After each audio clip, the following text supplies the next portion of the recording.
Saudara, hari ini Dewan Perwakilan Rakyat menggelar rapat paripurna. Fraksi-fraksi di DPR akan menyampaikan tanggapan pada kerangka ekonomi makro dan pokok-pokok kebijakan fiskal serta 4 revisi undang-undang usulan Badan Legislasi DPR. Rapat paripurna dipimpin Wakil Ketua DPR Zufmi Dasko dan dihadiri 125 anggota DPR. Menteri Keuangan Sri Mulyani turut hadir untuk mendengarkan pandangan fraksi atas kerangka ekonomi makro dan pokok-pokok kebijakan fiskal RAPBN tahun anggaran 2025. Selain Sri Mulyani, turut hadir Menteri Perencanaan Pembangunan Nasional, Kepala Bappenas Suharto Monoarfa.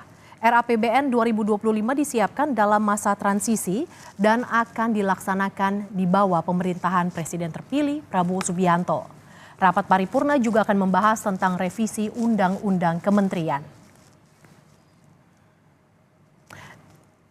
Informasi selengkapnya, saudara, akan kita tanyakan langsung kepada jurnalis Kompas TV Renata Panggolo di Gedung DPR MPR Senayan, Jakarta. Selamat siang Renata, apa saja yang menjadi agenda pembahasan dalam sidang paripurna DPR hari ini, Renata?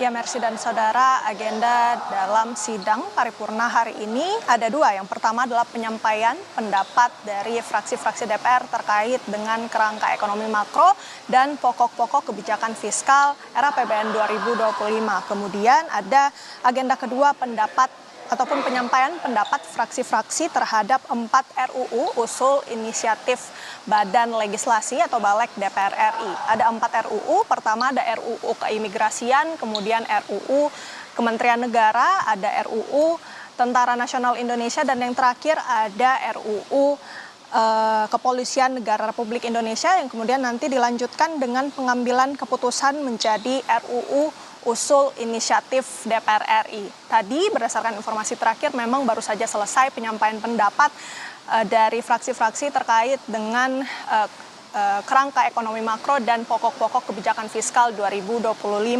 Tadi turut dihadiri oleh Sri Mulyani selaku Menteri Keuangan. Ada sejumlah hal yang bisa kita garis bawahi atau kita catat tadi dari penyampaian yang sudah dilakukan oleh fraksi-fraksi DPR RI.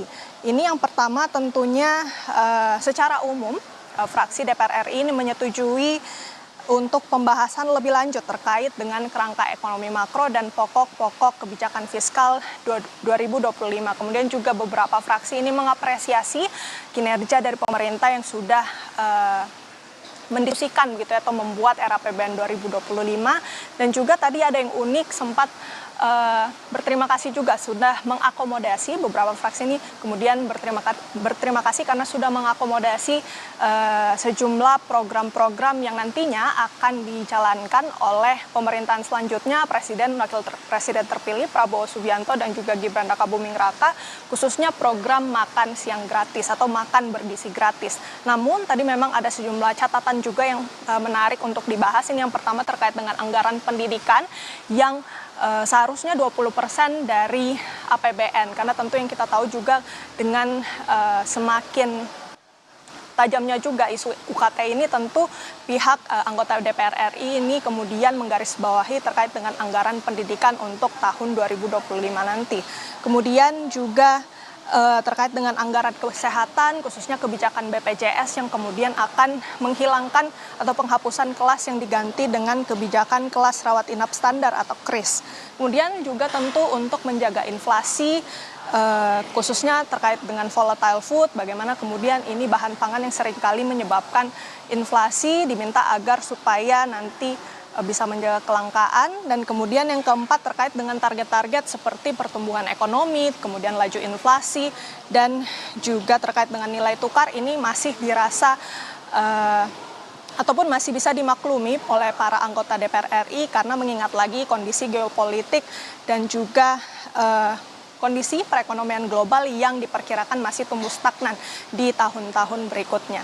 Jadi masih ada beberapa agenda lagi, Mercy dan juga saudara. Kalau berdasarkan jadwal ini selanjutnya akan penyampaian pendapat terkait dengan 4 RUU yang sudah diusulkan oleh Balek DPR RI. Mercy. Hari ini paripurna DPR akan putuskan revisi sejumlah undang-undang. Terima kasih Renata Panggalo jurnalis Kompas TV yang melaporkan langsung dari gedung DPR Jakarta. Terima kasih Renata.